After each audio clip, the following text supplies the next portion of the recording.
Hi guys, in today's video I'm going to show you how you can find muted emails in Gmail. So the first step you need to follow is to open the Gmail application in your smartphone, and once you are here you simply need to click on three bars on the top left, but here you can see that there is no option to see the muted emails. So how you can do this? So you simply need to click on search in mail and type is and semicolon and click on muted.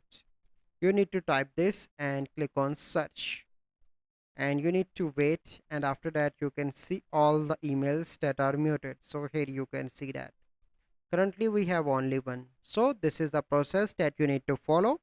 So I hope you find this video helpful. If you find this video helpful, must like this video, subscribe to our YouTube channel for future videos. We'll see you in the next video. Thank you. Have a good day.